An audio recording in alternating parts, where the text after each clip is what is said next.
noche lluviosa, pero tomen asiento por favor. Vamos a empezar con el estudio del día de hoy.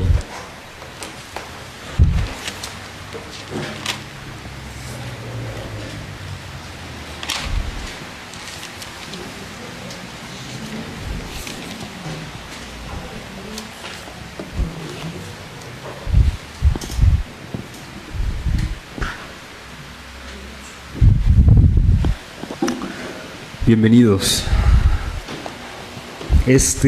Vamos a empezar con el estudio del día de hoy y quiero que abras tu Biblia por favor en el segundo libro de Samuel. Segundo libro de Samuel, capítulo 13. El día de hoy estaremos estudiando todos los versículos del capítulo 13 del segundo libro de Samuel, el cual tiene 39 versículos. Segundo libro de Samuel, capítulo 13. Continuamos en segundo libro de Samuel y hemos estado estudiando de una manera consistente todo lo que es el libro de Samuel. Ya vamos en el segundo, vamos en el capítulo 13 y me gustaría empezar de la siguiente manera haciendo una recapitulación de lo que vimos la semana pasada. En la semana pasada nosotros vimos cómo David iba ganando territorio en Rabá.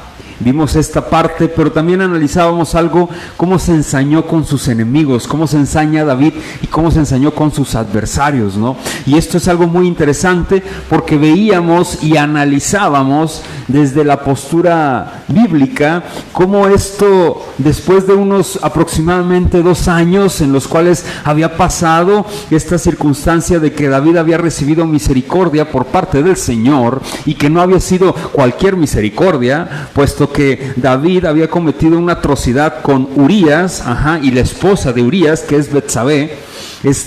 Dios concede misericordia a David y le dice: no vas a morir. Sin embargo, le dicta por medio de Natán el profeta un juicio que se va a llevar a cabo a partir del capítulo 13 del segundo libro de Samuel. Vamos a estar profundizando en la vida personal de David y vamos a ir viendo cómo este juicio que Dios le lanzó, que Dios hizo a David, se va manifestando poco a poco. Y yo quiero empezar de la siguiente manera, hermanos y hermanas. El pecado siempre trae consecuencias, siempre. Ojo, y lo quiero recalcar. Miren, para muchas personas el pecado, o yo creo que la mayoría, hoy en día hay muchas iglesias en donde se habla de todo menos del pecado. Hay muchas iglesias en donde se testifica, y lamento decirlo porque duele, el que al pecado se le considera como algo arcaico. Hablar de pecado es algo arcaico.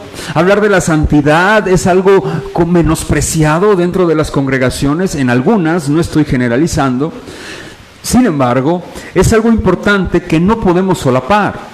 Miren, vivir bajo la gracia, lo he mencionado en muchísimas ocasiones ya desde este púlpito.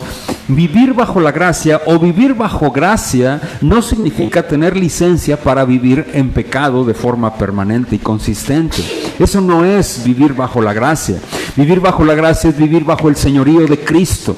Es vivir siendo gobernado por Cristo. Número 1. Número 2, amados hermanos, hoy vamos a ver cómo David más bien la familia del rey se va distorsionando poco a poco, pero no es 100% por la consecuencia del pecado de David.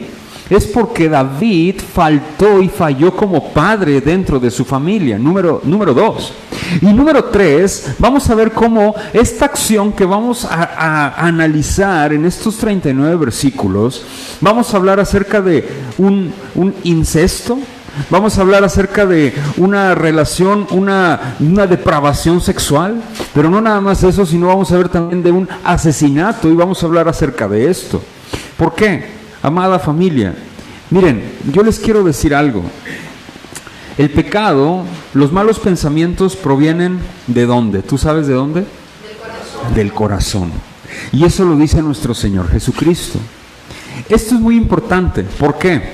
Porque la persona que es depravada desde antes de que ejecute el acto de depravación sexual. La persona que es un asesino es asesino desde antes que ejecute su acto de asesinato. Les voy a decir por qué. Jesús lo dijo en el Evangelio de Mateo y lo dice consistentemente. Dice lo siguiente: porque del corazón salen los asesinatos, los adulterios, los malos pensamientos, etcétera, etcétera. ¿De dónde salen? Del corazón. ¿Qué quiere decir esto? Que empiezan ahí estaban. No es que se desataron, pero ahí estaban. Familia, todos somos pecadores. Y el pecado que tú cometas, o los pecados que tú cometas, tienen consecuencia a la gente que está a tu alrededor. Hoy vamos a ver este punto que es muy interesante. ¿Por qué? Como ya lo mencioné ahorita, y valga la redundancia, la repetición más bien de lo que estoy mencionando, pero es importante analizar esto, amada familia. Vamos a empezar a indagar en la familia del rey, Miren, hoy el tema es muy central y vamos a hablar de problemas familiares.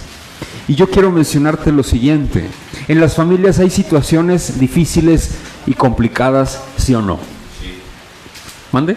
Sí. En todas. ¿A poco no?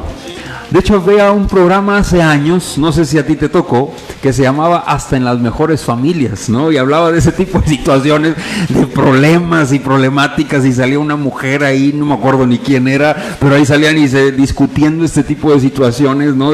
Según se solucionaban los problemas. Pero hermanos, miren, nadie escoge quién va a ser tu familia, ¿sí o no? Nadie.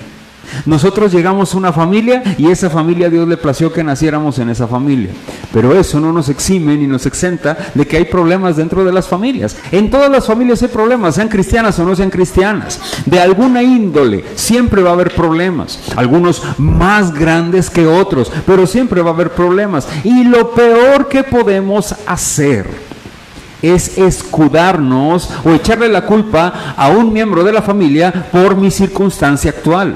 No debemos hacer eso, no podemos hacer eso. ¿Por qué? Ciertamente, cuando somos pequeños ahí no hay ninguna opción, pero ya cuando somos grandes, nosotros tomamos decisiones y nuestras decisiones traen repercusiones. ¿Sí me explico? Y esto es muy importante. Fíjate, vamos a leer el texto, son 39 versículos, me voy a ir por etapas, por partes. Vamos a ir, el esquema de mi sermón son 2 puntos, Amnón y Tamar, del versículo 1 al verso 20. Y vamos a leer esta parte y después vamos a analizar este contexto. Miren, esta es una narrativa histórica y se presentan 2 circunstancias importantes dentro de la familia del rey. Son 3 hijos, y en estos 3 hijos se van a presentar una circunstancia muy complicada, ¿sí? Ahora bien, son 2 historias, y en estas 2 historias están ligadas, porque uno es el problema y el otro es la consecuencia por ese problema, pero las 2 cuestiones son pecaminosas, pero la centralidad hay es una sola. Y quiero que vayamos por favor al texto bíblico. Vamos a ver por partes, vamos a analizar los 2 puntos. El primer punto va a ser Amnón y Tamar, del versículo 1 al verso 20, y el punto 2, Absalón y Amnón, del versículo 21 al 39. Y quiero por favor que analicemos y que tomemos lectura en el versículo 1. Aconteció después de esto que dice Absalón hijo de David, teniendo Absalón hijo de David una hermana hermosa que se llamaba ¿cómo? Tamar. Grábate estos 2 nombres, Absalón y Tamar. Tamar significa palmera. Vamos a ver. Se enamoró de ella, ¿quién? Amnón, hijo de David. Amnón era hijo de David. Se enamoró. El término se enamoró no es el término de amor de pareja, ni es de amor de amistad, no. Este es un deseo desenfrenado, un afecto desenfrenado, íntimo, pecaminoso, sexual. Esto significa, se enamoró. Él tenía un deseo íntimo, ¿por quién? Por su hermana, que era Tamar. ¿Sí queda claro? Esta palabra enamoró significa eso. Ahora dice, versículo 2, y estaba Amnón angustiado hasta enfermarse por Tamar su hermana, pues Por ser ella virgen, le parecía a Amnón que sería difícil hacer cosa alguna. Y Amnón tenía un amigo, dice, que se llamaba Jonadab, hijo de Simea. ¿Hermano de quién? David. Si era hermano de David y Amnón era hijo de David, ¿quién era Jonadab? Primo ¿de quién? De Amnón. ¿Sobrino de quién? De David. Este es interesante, vamos a ver. Y Jonadab era hombre muy astuto. Y le dijo, hijo del rey, ¿por qué de día en día vas enflaqueciendo así? No me lo encubras a mí, no me lo descubrirás a mí. Y Amnón le respondió, yo amo a Tamar, la hermana de Absalón, ¿qué? Mi hermano. Fíjate, dice, yo amo a Tamar. Amar, este término es otra vez, y lo vuelvo a repetir, no es que él estaba enamorado, no, él tenía un deseo pecaminoso por Tamar. ¿Sí me explico? Nada más. Ahora vamos a ver, dice, y Jonadab le dijo, versículo 5, acuéstate en tu cama, fíjate el consejo, y finge que estás enfermo. Y cuando tu padre viniere a visitarte, dile, te ruego que venga mi hermana Tamar para que me dé de comer. Y prepare delante de mí alguna vianda, esto es comida, para que al verla yo la coma de su mano. Se acostó pues Amnón. Aquí viene cómo va a ejecutar el plan. Se acostó pues Amnón y fingió que estaba enfermo. Y vino el rey a visitarle. Y dijo Amnón al rey, esto es David, yo te ruego que venga mi hermana Tamar y haga delante de mí 2 hojuelas para que coma yo de su mano. Y David envió a Tamar a su casa diciendo, ve ahora a casa de Amnón tu hermano y hazle de comer. Y fue Tamar a casa de su hermano Amnón, el cual estaba acostado, y tomó harina y amasó e hizo hojuelas delante de él y las coció. Tomó luego en la sartén y la sacó delante de él, mas él no quiso comer, y dijo a Amnón, echad fuera de aquí a todos, y todos salieron de ahí. Entonces Amnón dijo a Tamar, trae la comida a la alcoba para que yo coma de tu mano, y tomando Tamar las hojuelas que había preparado, las llevó a su hermano Amnón a la alcoba. Y cuando ella se las puso delante para que comiese, asió de ella, esto es, tomó de ella y le dijo, ven, hermana mía, acuéstate conmigo. Ella entonces le respondió, no, hermano mío, no me hagas violencia, porque no debe hacer así en Israel, no hagas tal vileza, porque ¿a dónde iría yo con mi deshonra? Y aún tú serías estimado como uno de los perversos en Israel. Te ruego pues ahora que hables al rey, que él no me negará a ti. Verso 14.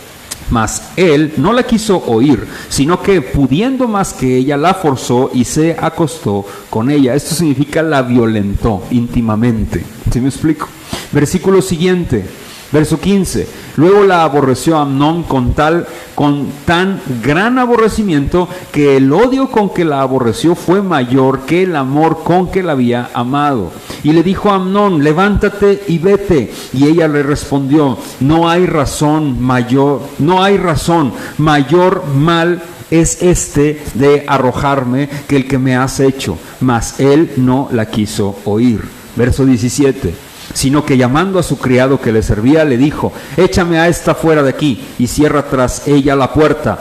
Y llevaba ella un vestido de diversos colores, traje que vestían las hijas vírgenes de los reyes. Su criado pues la echó fuera y cerró la puerta tras ella. Entonces Tamar tomó ceniza, la esparció sobre su cabeza y rasgó la ropa de colores de que estaba vestida. Y puesta su mano sobre su cabeza, se fue gritando. Y le dijo su hermano Absalón, ¿ha estado contigo tu hermano Amnón? Pues calla ahora, hermana mía, tu hermano es, no se angustie tu corazón por esto. Y se quedó Tamar desconsolada en la casa de Absalón. ¿Qué? Su hermano. Vamos al verso 21 y me llama la atención lo que está pasando con David. Fíjense, y luego que el rey David oyó todo esto, ¿se enojó qué? Mucho. Verso 22, mas Absalón no habló con Amnón ni malo ni bueno, aunque Absalón aborrecía a Amnón porque había forzado a Tamar, su hermana. Hasta ahí. Este es interesante, ¿por qué? Porque David no hizo nada. ¿Es correcto eso? ¿David era el rey, sí o no? Por supuesto que sí. Es más, no solo era el rey, David era el papá de Tamar. Miren, basta con que violenten a uno de nuestros hijos o a una de nuestras hijas. ¿De qué somos capaces? De todo. Sea hermano o no sea hermano, sea quien sea, sí o no. David estaba cegado, hermanos. Yo lo he mencionado en muchas ocasiones. David, miren, el relato habla por sí solo. Nos damos cuenta qué está pasando, ¿sí o no? No puedo ser muy explícito por obvias razones, porque hay menores de edad en el salón. Y es por obviedad. Pero es interesante porque el texto habla por sí solo y sabemos lo que está pasando. Un hermano, miren, Absalón y Tamar eran hijos de la misma mujer. David tuvo más de 9 mujeres. David era polígamo. El que David haya sido polígamo, eso no es que Dios esté avalando la poligamia. No, es pecado. En donde siempre la Biblia se encuentra la poligamia, hay atrocidad dentro de las familias. Y esta no es la excepción, siempre. Ahora, número 1. Número 2. Aquí, Absalón y Tamar eran hermanos de la misma mamá, eran hijos de la misma madre. Y Amnón no, pero eran hijos del mismo padre. Todos era una princesa y 2 príncipes del reino. Y está uno de los príncipes violentando a su hermana. Y esto es un pecado perverso, es una perversión.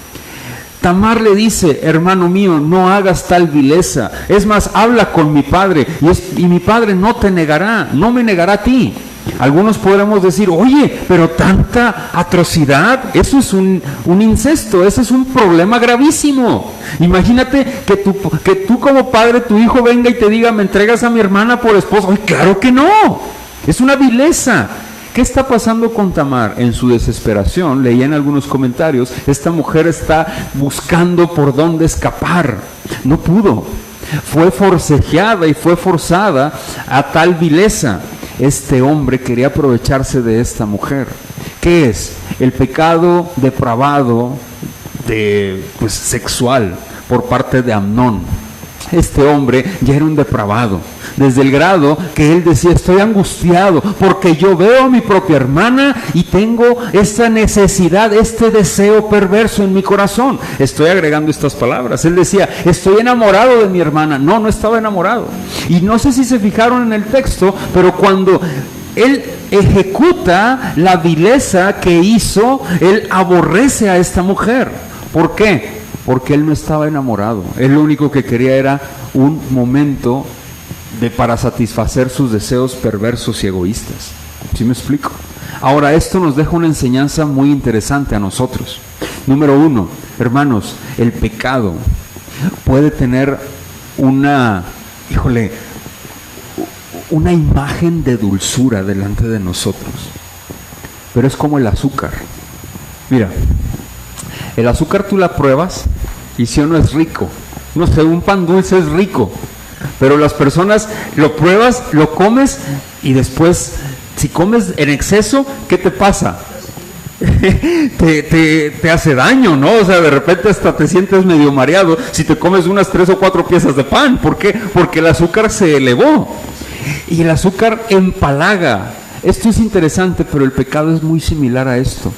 El pecado puede tener apariencia de bueno, es más, de que se disfruta, pero al momento de que se ejecuta, amados hermanos, el pecado es desastroso para nuestras vidas.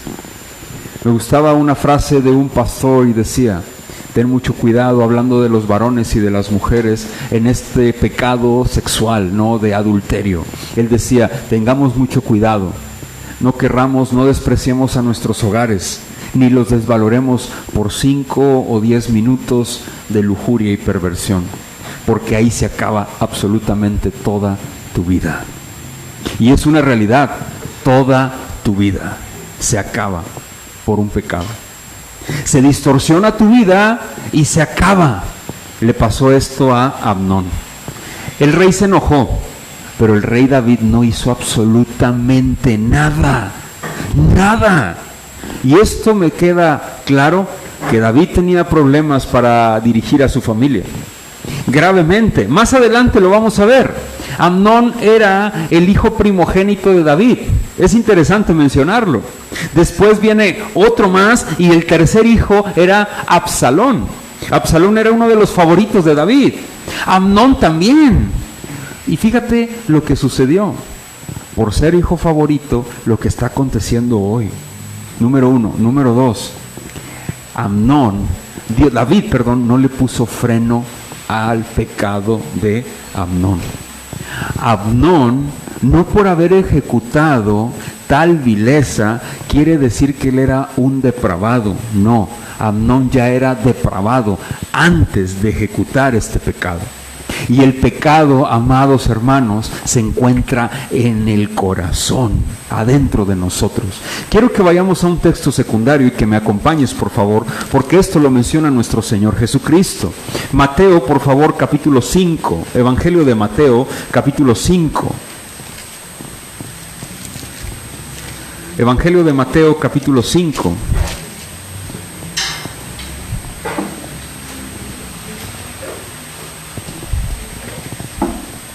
Versículo 28. Mateo capítulo 5, versículo 28. ¿Listos? Dice nuestro Señor Jesucristo, y esto es fíjense cómo proviene, de dónde proviene esto. Pero yo os digo que cualquiera ¿qué dice? Que mira a una mujer para codiciarla, ya adulteró con ella, ¿en dónde? En su corazón. El adulterio no es, ojo, los creyentes, el adulterio no empieza con la ejecución, no, tanto hombres como mujeres. El adulterio empieza ¿en dónde? En el corazón. Lo está diciendo nuestro Señor Jesucristo, y esto es muy importante para nosotros. Quiero que analicemos otro texto en Mateo capítulo 15, versículo 19. Más adelantito, allí donde nos encontramos en el Evangelio de Mateo. Mateo capítulo 15, por favor, versículo 19.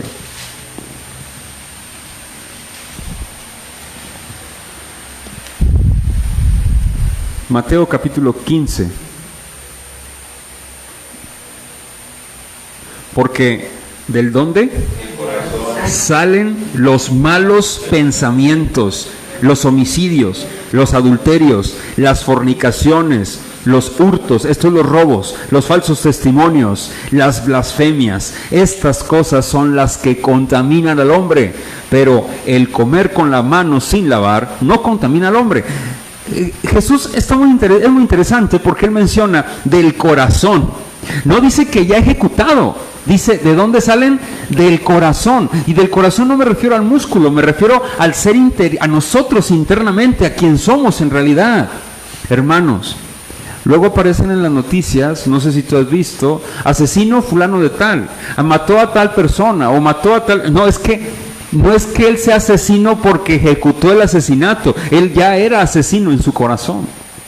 Él era asesino porque es el punto medular, está dentro de nuestro corazón. Los malos pensamientos, los robos, las avaricias, la lujuria, la perversión. Por eso la pornografía es muy mala. ¿Por qué? Porque la pornografía, familia, amados hermanos, brota del corazón, es un deseo del corazón. Y es la pornografía. ¿Sí me explico? Y la pornografía distorsiona nuestra forma de pensar. Nuestra mente la distorsiona por completo. Es como la heroína, causa ese tipo de adicción. Es perverso. Ahora, fíjate, los adulterios, los malos pensamientos, todo. Amnón, regresando a Amnón, ya era un promiscuo, era un depravado sexual. Estaba en su corazón, a él así era. ¿De dónde crees que lo aprendió? De David, su padre. Más de 5 mujeres tenía en casa. Imagínate. Oye, ¿te acuerdas con Betsabé? Lo vimos y lo analizamos. Urías era amigo de David. David conocía ¿a quién? A Betsabé. Betsabé conocía a David. No era cualquier persona. No eran cualquier persona. Hermanos, David tenía un problema de depravación sexual. David tenía ese problema en su corazón, familia, y fue contagiando a sus hijos. Miren, de aquí sacamos dos cosas. El primero, amados hermanos, los padres estamos diseñados para algo. Y sabes, es muy importante esto que te voy a decir. Nosotros como padres estamos diseñados para estorbar en los pecados de nuestros hijos, sean grandes o sean pequeños. No estoy hablando de violencia, estoy hablando de estorbar. ¿Qué es esto? Mira, ¿qué se puede entender por estorbar? Si tú vas a avanzar y te encuentras con un muro, ¿verdad? Tú quieres avanzar derecho, pero hay un muro. ¿Te está qué? Estorbando el muro. ¿Qué necesitas hacer? Tumbar el muro. ¿Qué hacen los hijos? Le dan la vuelta, ¿sí o no? Se brincan el muro. Y los papás nos cansamos de eso y dejamos de ser ese muro que estorba. No con violencia, pero podemos estorbar con palabras. Podemos estorbar a duro y dale, como decían en mi tierra, a duro y dale, a duro y dale, a duro y dale. Con oración. Estorbamos al pecado de nuestros hijos orando por ellos, pero estorbamos también en las actitudes de ellos, actuando. Número 1, estorbemos en los pecados de nuestros hijos. Número 2, amados hermanos, oremos por nuestros hijos. Y número 3, por favor, vivamos de acuerdo a lo que predicamos y a lo que estorbamos. Te voy a decir esto, yo como padre no puedo estorbar en un pecado que veo en mi hijo si yo no estoy viviendo en contra de ese pecado. No sé si me explico. Yo como padre no le puedo decir a mi hijo, deja de molestarte si yo me dejo ir por la ira. Yo como padre no puedo decirle a mi hijo, no veas pornografía si yo veo pornografía. Yo como padre no puedo decirle a mi hijo, deja de hablarle mal a tu madre o deja de hablarle mal a tu padre si yo no me detengo a hablarle a mi marido o a mi esposa con prudencia y con honestidad. Yo no puedo estorbar en el pecado de nuestros hijos, de mis hijos, si yo no estoy viviendo esa pared que está estorbando enfrente.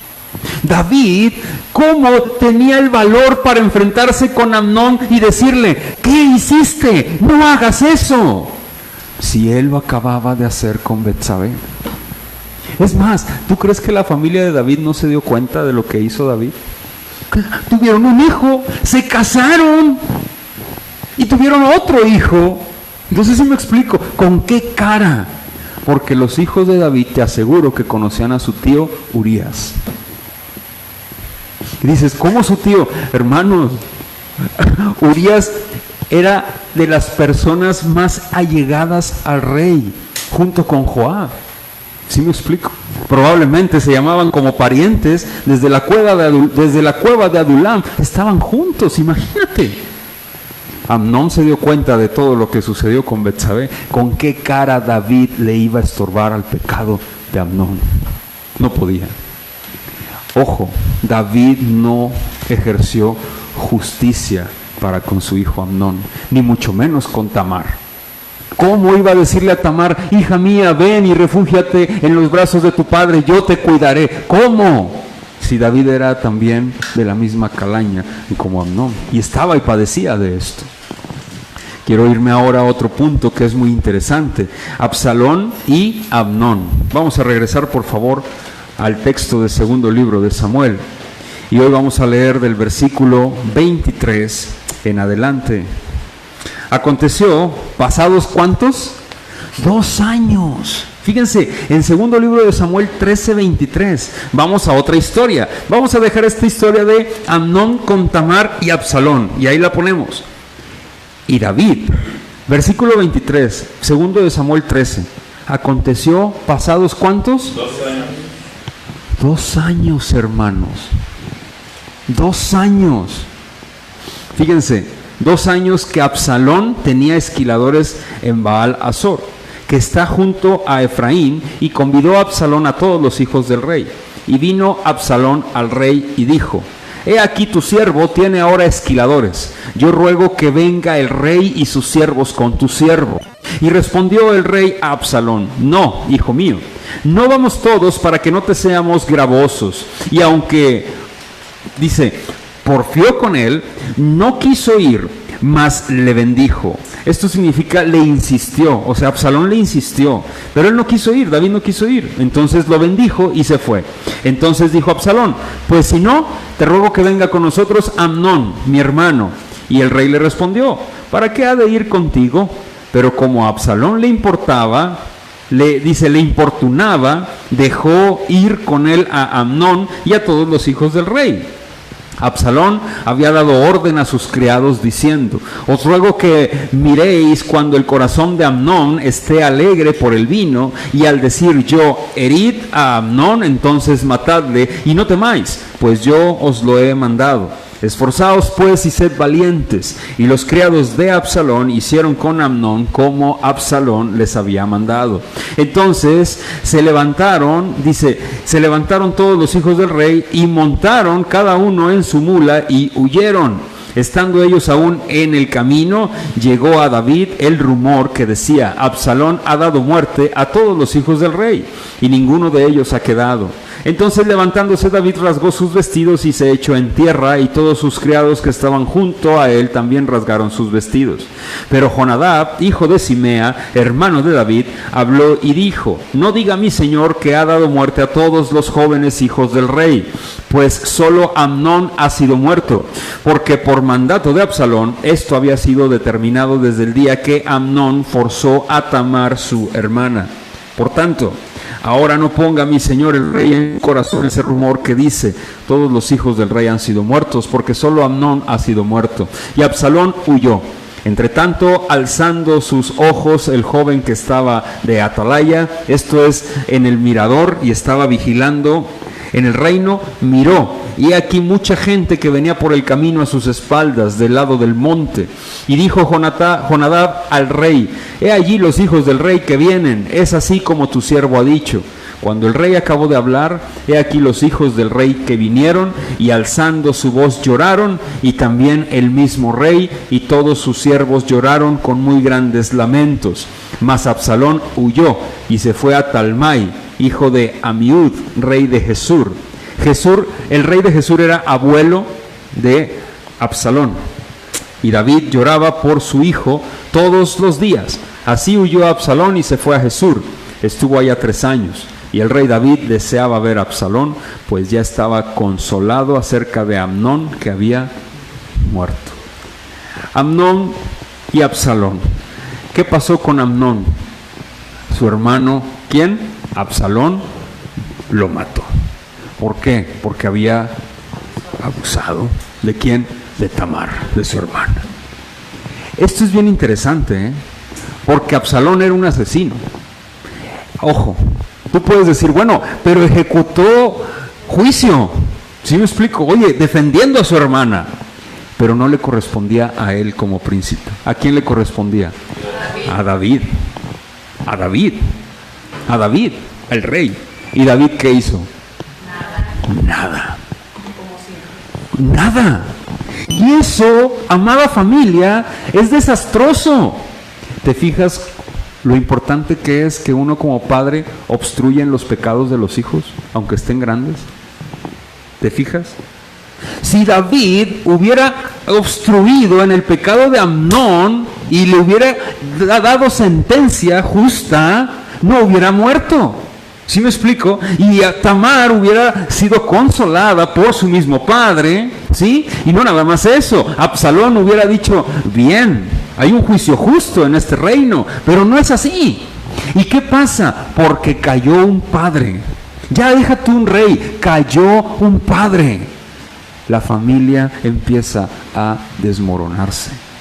Los padres, amados hermanos, estamos diseñados para algo, para dirigir en el temor del Señor a nuestros hijos. Estamos diseñados para que nuestros hijos nos digan en ocasiones que nos odian. Sí, Uno como padre debe de orar al Señor y tenemos que orar al Señor. Blinda mi corazón para poder soportar los desplantes, los desalientos, incluso los destrozos que nuestros hijos nos hagan a nuestros propios corazones. Porque es doloroso, amados hermanos, cuando uno tiene hijos grandes y los ves irse destrozando por la vida, a su propia vida. Ahora, luego los padres somos propensos a decir, es que es culpa mía, yo no eduqué a mi hijo adecuadamente, yo no hice esto, yo ya soy mayor, hermano, ¿qué hago? Mis hijos ya son grandes, ¿cómo es que puedo estorbar el pecado de mis hijos? Ya ellos son harina de otro ¿qué? Costal. Te digo algo, no es cierto. Aunque se casen tus hijos, siguen siendo tus hijos, ¿sí o no? Porque aunque se vayan a vivir con la mujer, aunque se casen, porque aunque se vayan a otro país, tú no dejas de ser padre y madre de tus hijos, aunque sean mayores. Yo lo puedo firmar.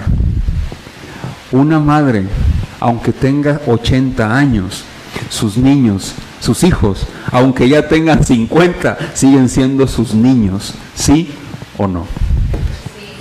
Igual para nosotros. Mira, hay un relato bíblico también en el libro de Samuel, cuando le dice el sacerdote Elí, cuando habla Dios a Samuel y lo escoge, ¿te acuerdas? En los primeros capítulos, y dice Samuel, Samuel, le dice Dios le habla a Samuel, y Samuel se levanta siendo niño, aquí estoy, pensando que era Elí, y no era, y 3 veces va, y no era, y más bien 2 veces se levanta, y le dice Elí, entendió que Jehová le estaba hablando, y le dice, dile, responde a esto, es Jehová quien te está hablando, palabras más, palabras menos, habla que tu siervo escucha. Y le habló Jehová a Samuel y le dijo, sentencia he dictado sobre los hijos de Elí, porque son hombres perversos. ¿Y qué dijo? Porque Elí no ha estorbado en el pecado de sus hijos. ¿Y qué pasó? Murieron los hijos de Elí.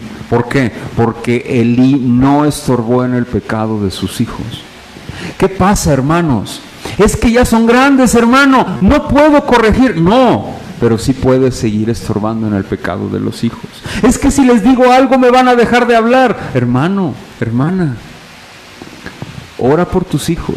Estorba en el camino perverso de ellos, en el camino perverso de ellos, siendo compasivo y misericordioso, pero no solapes sus condiciones pecaminosas.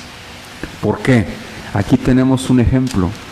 ¿Tú cómo crees que el corazón de David se sentía? Dice aquí que estaba desconsolado. Amnón, su hijo, fíjate lo que había hecho. Violentado a una de sus hijas. No nada más eso. Otro de sus hijos había asesinado a su propio hermano. El corazón de David estaba destrozado, pero no tenía... Miren, no es que no tuviera el valor. Me atrevo a mencionar esto. David no tenía el valor moral, más bien.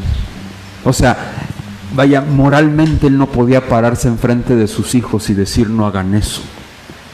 Amen al Señor.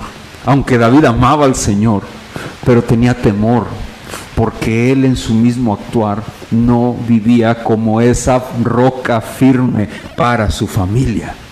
¿Sí queda claro esto? Esto es algo que aprendemos de este texto, pero hay algo más interesante aquí y más importante para nosotros. Estamos hablando de la familia de David y entro en mis conclusiones. Es muy interesante, ¿por qué? Porque aquí vemos una familia de un rey, la familia desastrosa de David, como la familia de Samuel, también los hijos fueron perversos. Y era Samuel el profeta, el mejor de los profetas que ha tenido el pueblo de Israel. Pero, hermanos, no fueron enseñados a estorbar al pecado de sus hijos. Yo te invito a que lo hagamos, número 1. Número 2, son mis conclusiones. Aquí vemos una familia de un rey al que Dios le había prometido un pacto eterno, ¿te acuerdas? Y que de su descendencia nacería uno al cual sellaría el pacto, el nuevo pacto en su sangre, un pacto perpetuo, y que su reinado no tendría fin. Esto es Jesucristo, nosotros ya lo conocemos y ya lo vemos. Ahora, aquí tenemos, lo vuelvo a reiterar, la familia de un rey terrenal. Este rey llamado David apuntaba al verdadero rey, si te acuerdas. ¿Cómo podemos ver a Jesús aquí? Hermanos, no se puede ver a Jesús, vas a decir, pero sí, en una comparativa.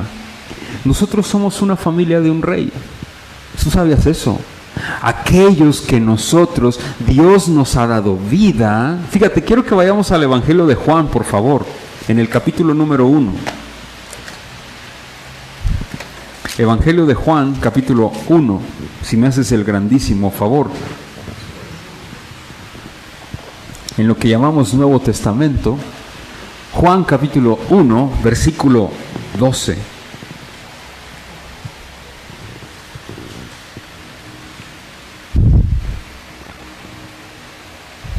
¿Listos? Dice: mas a todos los que le recibieron, está hablando de Jesús, del Verbo, a los que creen en su nombre, les dio potestad de ser hechos, ¿qué? Hijos de Dios, los cuales no son engendrados de sangre, ni de voluntad de carne, ni de voluntad de varón, sino ¿de quién? De Dios. Si somos hijos de Dios, somos parte de la familia ¿de quién? De Dios. ¿Sí o no? Ok, está bien. Eso quiere decir que somos familia de Dios. ¿Cómo podemos ver a Jesús en el relato que vimos ahorita en segundo libro de Samuel? Muy fácil, mis hermanos. Ahí vimos a un depravado sexual, ¿sí o no? Vimos a un asesino también. Y vimos a una mujer violentada, ¿sí o no? Hermanos, la familia de Dios está compuesta por ese tipo de personas. Así estamos nosotros, en el corazón. Regenerados, obviamente. Pero ahí venimos, de esos patrones pecaminosos y perversos. Dios nos ha dado vida, por la gracia divina nos ha perdonado. Personas que batallamos con pecado constantemente, personas que batallamos con nuestras condiciones del corazón. Ahí estamos, somos familia de Dios, somos familia de un rey. Pero a diferencia de Amnón, de Absalón, de Tamar, tenemos una gran diferencia, porque el Espíritu Santo mora en nosotros y por eso tenemos vida. Nosotros no nos dejamos llevar por nuestros apetitos y deseos pecaminosos. Y si nos dejamos llevar, ojo, amados hermanos, el Espíritu Santo está con nosotros, está dentro de nosotros y hemos sido libres de nuestras condiciones pecaminosas. ¿Para qué? Para que nosotros podamos hacer frente a la batalla de esa situación en nuestro corazón. Porque del corazón salen los hurtos, los malos pensamientos, las avaricias, los adulterios, las fornicaciones. Si tú padeces de una situación de esta y eres hijo de Dios, cobra ánimo, hermano y hermana, porque el Espíritu Santo está en ti y en mí. Estorba a tus hijos. No permitas que te violenten. Estorba a tus hijos. Aunque seas un hombre o una mujer mayor, estorba a tus hijos aunque sean mayores. No te canses de orar por ellos. ¿Cómo puedes hacer una muralla enfrente de tus hijos para estorbar? Ora por ellos y no te canses, porque tus rodillas hablan constantemente delante del Señor. Ora. Número 1. Número 2, habla con ellos. Diles, no lo hagas, por favor no lo hagas, no hagas esto, no hagas aquello, no te canses. Número 3, pide al Señor que blinde tu corazón, amado padre, amada madre. Porque el Día de las Madres no se celebra en vano. El Día del Padre no es en vano tampoco, porque hay batallas y luchas. A veces nos enfocamos nada más en la mamá, a decir, es que es una madre luchona, porque hace, porque dice, pero hay padres luchones también, porque hacemos y decimos, amados hermanos, no es en vano. Fijemos nuestra mirada en Cristo como padres y aprendamos a estorbar en los pecados de nuestros hijos, porque somos parte de una familia mayor, de una familia eterna. Aquellos que somos hijos, aprovechemos a nuestros padres si aún todavía están. Pidamos perdón si hay necesidad. Oremos por nuestros padres, honrémoslos y vivamos para la gloria de Cristo, ayudándoles si son adultos. Y por último, amados hermanos, arrancados de la familia del diablo hemos sido los hijos de Dios. Antes estábamos en su equipo, Hoy que están de moda las selecciones nacionales por el mundial, antes estábamos en la selección ¿de qué? Del diablo. Hoy estamos en la selección de los hijos de Dios, en la selección de los hijos del Rey. Y lo digo figurativamente, pero hijos de Dios somos todos aquellos que a Él le ha placido darnos vida. Y gloria a Dios por ello. Hermanos, ahí estábamos, sumergidos en esos pecados. No ejecutemos más y aprendamos a batallar en contra de ellos. Amén. Tenemos la libertad y la fuerza porque el Espíritu Santo está en nosotros. Si no puedes, busca ayuda, busca consejo, apóyate en nosotros, en la iglesia. Estamos para servirte, pero oremos al Señor. Amén. Vamos a orar, por favor. Señor, te agradecemos mucho este tiempo. Gracias, Padre, por tu misericordia y tu fidelidad. Señor, gracias por la historia que acabamos de ver. Una historia desastrosa que muestra la calamidad y cómo el pecado destruye física, espiritual, moralmente, socialmente. Vivimos en una ciudad y una sociedad que se está cayendo a pedazos de una manera constante. Padre, gracias porque te ha placido darnos vida a muchos de los que estamos aquí o a todos. Solo tú lo sabes. Y te rogamos, Padre, que nos ayudes que ayudes a nuestros hijos, que nos ayudes a cobrar ánimo y valor como padres para estorbar en el pecado de ellos. Que nos ayudes, mi Señor, que si un hijo o una hija nos dice, es que tú no me das ejemplo, es que tú eres esto, es que tú eres otro, que nosotros como padres podamos reconocer nuestros pecados delante de ellos y decir, sí, hijo, sí, hija, yo era así, yo he fallado y sigo fallando, pero en Cristo me sigo levantando. Señor, ayúdanos, por favor, a hacer esos muros que nuestros hijos requieren para que podamos estorbarles piadosamente, amorosamente, justamente. Y a nosotros como hijos, ayúdanos a honrar a nuestros padres para que tú te lleves la gloria en cada palabra que digamos. Ayúdanos a guardar nuestras palabras, ayúdanos a no ofender. Y a nosotros como hijos, todos hijos tuyos, los que somos de tu pueblo, oh Señor, ayúdanos a testificar de ti, a honrarte a ti, a amarte a ti, porque somos parte de tu familia. Gracias, porque éramos avaros, éramos adúlteros, éramos fornicarios, pensábamos mal, y aún algunos siguen cayendo en este tipo de pecados. O demás pecamos, mi Señor, de pensamiento, de palabra, obra y omisión. Perdónanos y gracias.